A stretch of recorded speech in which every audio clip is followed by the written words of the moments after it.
Hello guys, welcome to our channel. তো আজকের এই ভিডিওতে আমরা কথা বলবো মোহনবাগান সুপার জায়ান্টকে নিয়ে, পাশাপাশি আইএসএল নিয়েও আপডেট রয়েছে, ইন্টার কাশিকে নিয়ে আপডেট রয়েছে।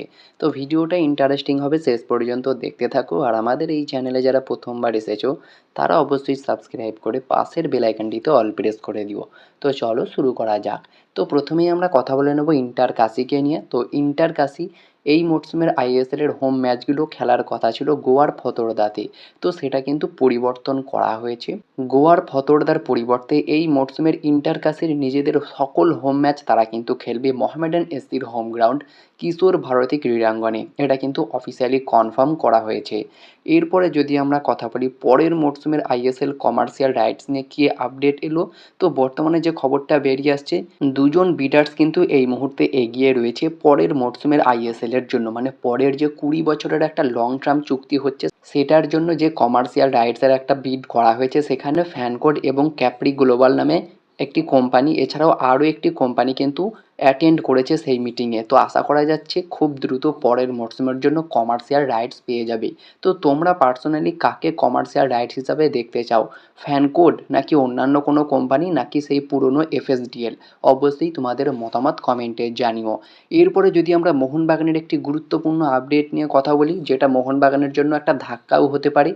মাঝ মরশুমে মোহনবাগানের বিদেশি গোলকিপার কোচ ফ্রান মার্টিনেজ, যিনি মলিনার সঙ্গে এসেছিলেন মোহনবাগান টিমে, মলিনা চলে যাওয়ার পরেও মোহনবাগান টিমের সঙ্গেই কন্টিনিউ করছিলেন।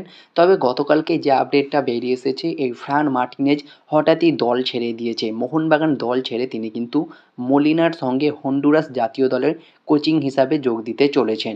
মলিনার সঙ্গে তিনি আবারও কাজ করতে চলেছেন, যার ফলে তিনি মোহনবাগান ছেড়ে মলিনার যে টিমে যোগ দিয়েছেন হন্ডুরাস জাতীয় দল, সেখানেই তিনি যোগ দিতে চলেছেন।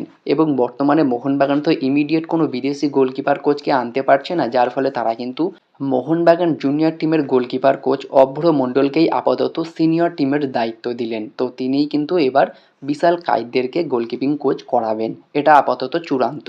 এর পাশাপাশি যদি আমরা কথা বলি মেহতাব সিংকে নিয়ে, তো যেমনটা খবর ছিল যে মেহতাব সিংও কিন্তু রবসনের মতোই সাইড লাইনে রয়েছে। তবে বর্তমানে যে আপডেটটা রয়েছে, ম্যাচের একদিন আগে মেহতাব সিং কিন্তু বল পায়ে অনুশীলন করতে পারছেন, তবে রবসনকে নিয়ে এখনও রয়েছে ধোঁয়াশা।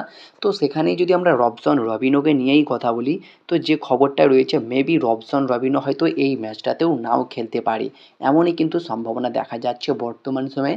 তবে রবসনের পরিবর্তেই একজন দুর্দান্ত বিদেশি খেলবে, আর সেটা হচ্ছে জেসন কামিংস। তো জেসন কামিংস যেহেতু একজন লেফট ফুটার, তো তাকে অ্যাজ এ রাইট উইঙ্গারে খেলালে অনেক বেটার হবে। আর লিস্টন তার প্রপার পজিশনে মানে লেফট উইঙ্গারে খেলতে পারবে। তো লেফট এবং রাইট উইঙ্গারের জন্য লিস্টন এবং জেসন কামিংসকে হয়তো আমরা দেখতে পারি।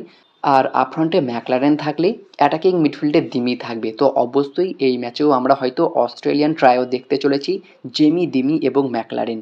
এই কম্বিনেশনটাকেও হয়তো আমরা এই ম্যাচে দেখতে পেতে চলেছি। তো এই কম্বিনেশনটা হলে কতটা বেটার হবে, অবশ্যই তোমাদের মতামত কমেন্টে জানিও। তো এই ছিল আজকের ভিডিওটি ভালো লাগলে লাইক শেয়ার কমেন্ট করে আমাদের চ্যানেলটিকে সাবস্ক্রাইব করে দিও, পাশে থাকা বেল আইকনটি ক্লিক করতে একদমই ভুলো না। তো দেখা হচ্ছে নেক্সট কোনো ভিডিওতে।